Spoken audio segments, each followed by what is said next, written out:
And if you think through, Gautam, and I urge everybody that is watching this podcast, close your eyes and think for just a moment what the worst case scenario looks like. Now imagine it 100 times worse, because we are not imagining the worst of the worst. It's the black swan, right? The very famous black swan. Our mind cannot predict the worst because human mind is limited. AI is not limited. The AI mind is not limited. What it's capable of, we cannot even imagine. So people come up with scenarios of how it's going to eventually just take over the financial markets. It'll be so complex. We won't even know what's happening. And then the stock market then the currency system will be done because we would have handed it to AI, right? Things like this. And I say, those are still in the human realm of imagination. I don't think we know what the worst case scenario of an AI dominant world is. So this is far more about survival and thriving of humanity than just about let's put guardrails here, or let's make sure the code is clean. I think that applied to internet. I don't think it applies to where we are today. With that said, how do we want to bring global leaders together?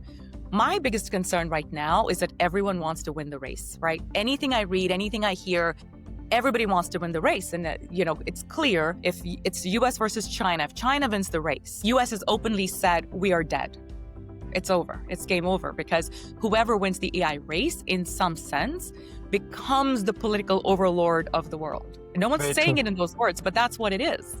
Whoever wins the AI race becomes the overlord of the human race. Can America afford for it not to be them? Clearly, no. Can people sitting in China are saying the same thing? This is our chance. This is our one chance. For now, China, which has been extremely vocal about its 50-year plans, this is an opportunity for them. I'm sure there are other countries that are in this mix that are thinking the same thoughts, but not as aggressively as obviously America and China are. So how do we bring the world leaders together? It's going to have to be a coalition of some sort.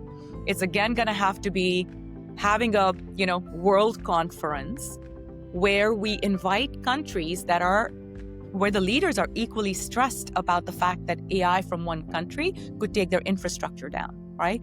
If I can shut down Europe's electricity for a day, if I can shut down your internet for a day, think of the impact. Just shutting down internet, think of the impact that does. So I know global leaders are involved. I hear them. Our goal with Waifo will be to have a World AI conference where, again, we're not inviting the researchers who are just telling us the painted pictures, but executors, policymakers, governance makers, cybersecurity experts that are talking about what is being done and what must be done. It's that checklist. Neil Daswani, who's been on my podcast, Misty Jones, who's the CEO of Stanford Tri-Valley Healthcare. I've had a couple of wonderful people on my podcast, and I keep asking them the same questions, which is, what do we do? Where is that checklist? And so one of the things I want to do is help create a checklist with those who are in the space, socialize it at that World AI conference, and get people to adopt and say, you know what? Just like the United Nations did at some point, we've forgotten why even the UN was created and what charters they signed.